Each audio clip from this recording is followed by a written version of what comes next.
하나님께서 하시는 역사는요, 매우 놀랍습니다. 하나님께서 어떠한 일을 어떻게 행하실지 우리는 잘 알지 못합니다.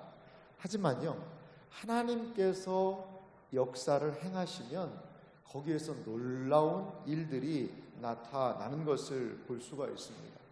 하나님께서 손을 펴시면 닫혀있던 문들이 열리고요, 하나님께서 능력을 드러내시면 잡혀있던 자들이 풀려나고요, 하나님께서 역사하시면 하나님의 놀라운 역사로 인하여 구원이 발생하게 된다는 것입니다. 그래서 우리는 하나님의 역사를, 하나님의 손을 주목하게 되는 것이지요. 오늘 출애굽기 8장에 보면 우리가 좀 잘 아는 10가지 재앙에 대한 이야기가 진행되고 있습니다. 10가지 재앙이 이제 지속적으로 나타나게 됩니다. 우리가 주일 어제와 그저께 본문을 못 봐서 이 내용이 좀 건너뛰었는데요. 처음에 10가지 재앙의 처음이 어떤 거였죠? 나일 강이 이제 강에서부터 피가 되는, 물들이 피가 되는 재앙부터 시작합니다. 그 다음에 어제 본문이었지만 그 물에서 개구리들이 올라오는 그런 일들이 있습니다. 오늘은 이 재앙과 그다음에 파리 재앙, 이런 재앙들이 이어지는 것을 볼 수가 있습니다. 새벽에 오시는 분들이니까 좀 말씀을 드리면 이게 잘 머릿속에 이게 잘 들어오지는 않아요. 이게 순서를 이렇게 10가지지만 그거 하나씩 따로 외우려면 이게 쉽지가 않습니다. 오늘 또 새벽에 이른 시간에 나오셨으니까 10가지를 한번 정리를 한번 해보겠습니다. 처음에 피는 다들 많은 분들이 아시잖아요. 나일 강이 이제 피가 된 사건을 알고, 10번째 재앙도 우리가 좀 익숙하시죠? 장자가 죽지 않습니까? 장자가 죽는 그런 재앙이 있습니다. 근데 이거를 한번 좀 그냥 막 외우려기보다는 하나의 좀 생각을 하면서 가면 그러면 참 쉬울 것 같습니다. 이게 재앙이라는 게 나일 강에서 시작해서 이제 바로의 아들도 죽었으니까 한 그런 좀 동선을 한번 생각해 보시면 어떨까 생각이 들어요. 맨 처음에 강이 피가 됐지 않습니까? 그 다음에 어떤 재앙이죠? 개구리는 어디서 올라오죠? 강에서 올라옵니다. 그러니까 개구리 재앙이 두 번째로 있었고요. 그 다음에 세 번째가 오늘 살펴보는 이라고 그러는데, 우리 성경 밑에 각주도 보면 그것을 그냥 이라고 안 하고 각닭이라고도 합니다. 어떤 사람이 이게 모기 아니냐 이렇게 얘기하는 사람도 있습니다. 아무튼 모기든 이게 이든 간에 개구리가 죽었어요. 그럼 그 개구리가 죽어서 막 악취가 났다고 그러는데 거기에서 뭐가 나왔다고 생각하면 이게 벌레들이 나왔다고 생각해 보시기 바랍니다. 사실 개구리가 죽고 나면 거기에 구더기들이 생기고 파리들이 나오기도 합니다. 근데 이제 이하고 파리가 있으니까 이하고 파리 중에 뭐가 더 커요? 파리가 좀 더 크잖아요. 그러니까 이부터 먼저 나왔다 이렇게 한번 생각을 해보시기 바랍니다. 개구리가 죽어서 이하고 파리가 나왔구나. 자, 이하고 파리가 나오면 어떻게 될까요? 이하고 파리가 막 돌아다니고 그러면 전염병이 발생하게 됩니다. 전염병에 취약한 가축부터 걸리는 거예요. 성경은 가축의 돌림병이다 이렇게 나왔는데, 그러니까 막 병이 생기니까 가축들이 퍽퍽 쓰러지는 거죠. 그 다음에는요, 가축만 쓰러집니까? 사람도 쓰러집니다. 그래서 악성 종기가 났다라고 얘기를 해요. 이게 바로 5번째와 6번째 재앙입니다. 자, 그 다음에는 어떤 일이 벌어집니까? 좀 약한 게 먼저 옵니다. 이 곡식들에 대한 그런 재앙이 임하는데요. 곡식들에 대한 약한 재앙은 우박입니다. 우박이 먼저 약하게 내려요. 근데 우박도 엄청난 거였죠. 근데 우박에 상하지 않은 것들을 그 다음에 뭐가 다 먹어버리죠? 메뚜기가 먹어버리는 거죠. 그러니까 좀 약한 것들, 그 다음 강한 것들, 약한 것들, 강한 것들이 임한다는 것을 볼 수가 있습니다. 그 다음에는 어떤 재앙이 있습니까? 흑암이라는 재앙이 와서 깜깜해졌고 장자가 죽는 그러한 일들이 있습니다. 그러니까 강에서부터 시작해서 그것들을 연결고리들을 이렇게 생각해 보면 10가지 재앙들이 쭉 펼쳐지는 것을 볼 수가 있습니다. 한번 마음속으로 한번 생각해 보십시오. 강이 피가 되고 개구리가 올라오고 개구리가 죽고 거기에서 이가 생겼고 파리가 생겼고, 그리고 또 가축의 돌림병이 생기고 또 사람에게 독종이 생기고, 그 다음에 곡식들을 치시는데 우박이 내리고 그 다음에 메뚜기가 오고, 그 다음에 흑암이 임하고 장자가 죽었다. 이렇게 해서 한 연결을 하면 그러면 그렇게 막 암기하는데 어렵지는 않을 것 같아요. 자, 여러분, 하나님께서 이 애굽 땅에 이스라엘 백성들을 지금 구원하시는 그런 상황인데요. 여러분, 한 나라가 해방되기 위해서, 우리나라를 한번 생각해 보세요. 일본에게 일제시대란 일제의 아래에 있었던 시대가 있지 않습니까? 우리는 어떻게 해방이 됐죠? 물론 우리 독립투사들이 독립을 위하여 많이 수고하고 애쓰셨죠. 노력했습니다. 그것과 더불어서 또 하나, 일본에다가요 핵폭탄을 그냥 떨어뜨려 버립니다. 그러니까 일본이 항복했어요. 항복하니까 자연스럽게 일본의 앞세에 있던 나라들이 다 해방되게 됐거든요. 하나님께서는요 그런 방법도 취할 수 있습니다. 애굽이라는 이 나라를 아시리아나 이런 나라들을 통하여 완전히 초토화시켜서 그 밑에 있던 이스라엘 백성들을 빼내실 수도 있습니다. 아니면 자중질환이 일어나서 애굽 안에 정치적인 혼돈 상태가 일어나서 그 혼란 상태를 틈타서 이스라엘 백성들이 출애굽할 수도 있습니다. 그런데 하나님께서 취하신 방식은 그런 방식이 아니었습니다. 하나님의 권능을, 하나님의 권능이라는 능력, 이게 원어의 의미는 하나님의 손입니다. 하나님께서 손을 대셔서 전무후무한 역사를 일으키시겠다는 것이죠. 그것이 바로 10가지의 재앙을 통하여 하나님의 능력, 그것을 지금 드러내고 계시다는 겁니다.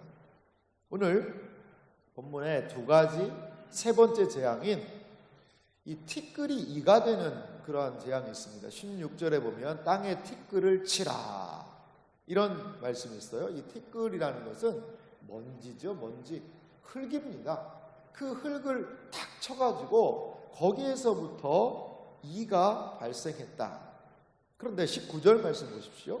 요술사가 바로에게 말하되 이는 하나님의 권능이니라. 이 권능이라는 단어에 성경에 보면 각주 표시가 돼서 손가락이라는 표현도 있지 않습니까?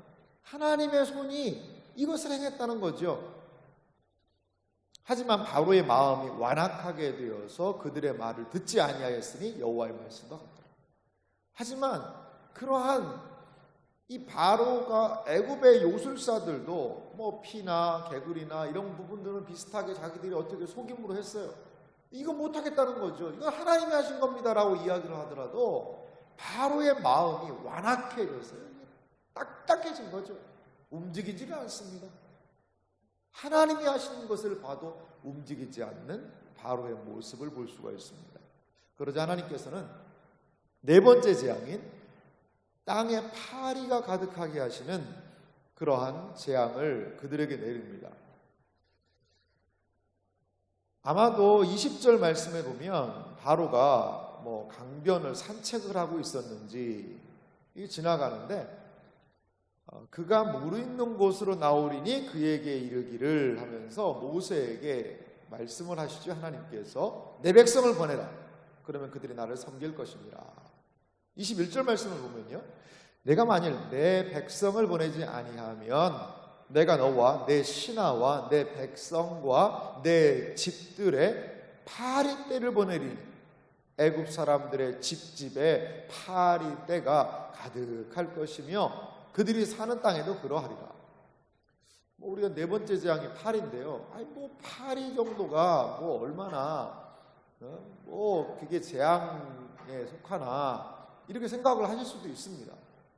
여름날 이렇게 누워있어서 자려고 그러는데 막 파리가 붙으면 귀찮고 그러니까 그랬나? 근데 이제 파리 중에 이 파리를 어떤 파리로 그냥 흡혈파리라고 그래요. 흡혈. 피를 빨아먹는 파리죠. 이 시골에 가면 소가 있지 않습니까? 소? 그 쇠파리라고 그래가지고요. 이 소 등에 앉아가지고 파리가요, 피를 빠는 파리가 있어요.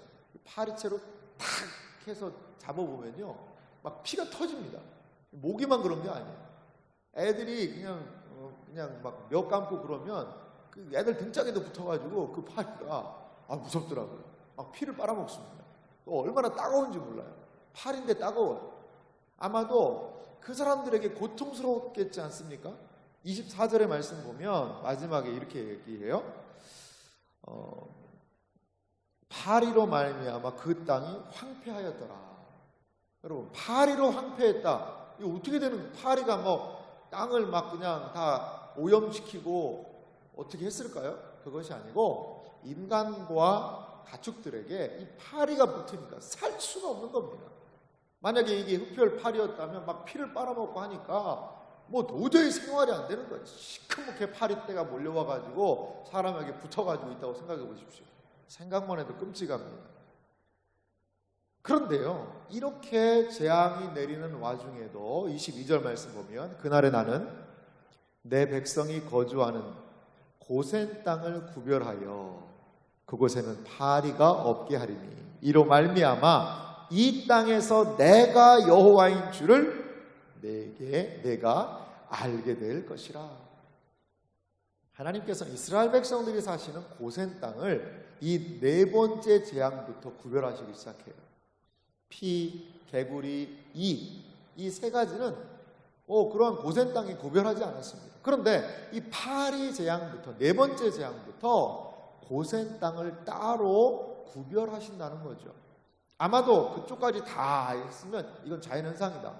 뭐 고센 땅, 하나님의 백성들도 다 고통스럽고, 아니 뭐 우리도 고통스럽고 다 똑같은 거 아니냐라고 이야기했을 거예요. 하지만 하나님께서는 그 고센 땅을 구별하셔서 이것이 하나님의 권능에 의한, 그래서 이것으로 인하여서 무엇을요? 내가 여호와인 줄을 내가 알게 될 것이라.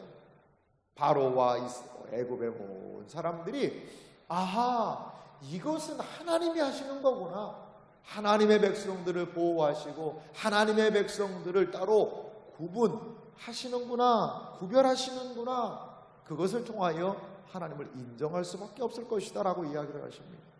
사랑하는 성도 여러분, 신자는 누구입니까? 신자가 이 땅을 살아갈 때 그냥 하나님이 가만히 그냥 내버려 두실까요? 그냥 이 세상 사는 사람들이나 아니 뭐 니들이나 밥 세 끼 먹고 다 똑같지, 그렇게 하나님이 내버려 두실까요? 그러지 않으십니다. 출애굽하여 광야를 인도하신 그 하나님께서는 이미 10가지 재앙이 내리는 와중에서도 그 고센 땅의 이스라엘 백성들을 보호하고 인도하시는 분이시라는 것을 여러분 기억하시기 바랍니다. 우리도 마찬가지예요. 우리 신자의 삶은 어떠한 삶인가요? 이 땅에서 오는 수많은 위협과 어려움 속에서도 우리를 하나님께서는 보호하여 주시는 분이심을 믿습니다. 어제 말씀도 살펴보았지만 우리 하나님, 고난과 시련 가운데서도 우리가 기뻐할 수 있는 이유가 무엇이라고 말씀드렸습니까? 하나님의 능력이 보호하신다. 하나님께서 능력으로 우리의 삶을 보호하신다. 이것이 바로 하나님의 백성들이 기대할 바라는 것입니다. 여러분, 오늘 이 재앙과 파리 재앙을 통하여 우리가 할 수 있는 것이 있습니다. 애굽이라는 나라, 매우 강력하고 그 당시에 고대 근동에 패권을 쥔 가장 강력한 왕국 중에 하나죠. 그런데 그 나라가 시스템이 완전 마비됐어요. 무엇 때문에요? 이 때문에요. 무엇 때문에요? 파리 때문에요. 그러니까 이 파리, 이런 미물이지만 그것 하나도 처리하지 못하는 바로와 애굽의 무능력함을 우리는 여기서도 볼 수 있습니다. 하나님을 대적하겠다고 큰 소리 떵떵 치고 있지요. 하지만 이 하나, 그 티끌 먼지에서 올라온 이 하나, 파리 하나 제대로 다루지 못하는 것이 그 애굽의 모습 아닙니까? 그런데 하나님을 대적하겠다고요? 하나님이 누구시냐라고 이야기하면서 대적한다는 것은 이 본문에 흐르는 문맥 속에서 이건 넌센스 같다는 거죠. 인간이요, 얼마나 하나님을 인정하지 않는지 모르겠어요. 바로랑 똑같습니다. 그 마음에 하나님 두기를 싫어하고 하나님의 주권을 인정하는 것을 거부합니다. 여러분, 우리 코로나 때문에 참 힘든 시간들을 보내고 있지 않습니까? 여러분, 코로나19가요, 눈에 보이지도 않고 뭐 어디로 어떻게 들어왔는지도 모르겠어요. 그런데도 그 코로나가 걸리면 막 그냥 난리가 나지 않습니까? 여러분, 그 미물 하나, 그 바이러스 하나를 제대로 처리하지 못하는 것이 우리 인생들인 것 같습니다. 그것으로 전 세계가 쩔쩔매고 있습니다. 앞으로 어떠한 바이러스가 또 어떻게 올지 모르겠어요. 우리는 우리 인간의 한계들을 좀 봐야 되는 것 같아요. 참 우리 인간이 물론 뭐 백신을 만들어서 맞고 다 할 수 있다. 이것도 정복하고 극복할 것이다. 아마 그렇게 많이 이야기할 거예요. 하지만 우리 그리스도인들은 겸손해야 될 줄 믿습니다. 하나님이 하시는 그 일 앞에 겸손하게 그 하나님의 주권을 때로는 인정해야 되는 그러한 삶의 모습을 보여야 되지 않을까 생각됩니다. 사랑하는 성도 여러분, 시련이 있지만 하나님께서 그 시련과 어려움 속에서 우리 신자들을 보호하신다는 것을 여러분 기억하시기 바랍니다. 하나님께서는 우리의 육체와 모든 것 무엇보다도 때로는 우리의 몸에 연약함이 올 수 있어요. 하지만 무엇보다도 우리의 중심, 우리의 믿음, 우리의 신앙을 끝까지 보호하신다는 것을 기억하시기 바랍니다. 믿음에서 떨어지지 않도록, 은혜에서 떨어지지 않도록, 그리고 비록 시련을 만났다 하더라도 그 모든 상황을 이겨낼 수 있는 힘을 하나님이 우리에게 주신다는 것을 기억하시기 바랍니다.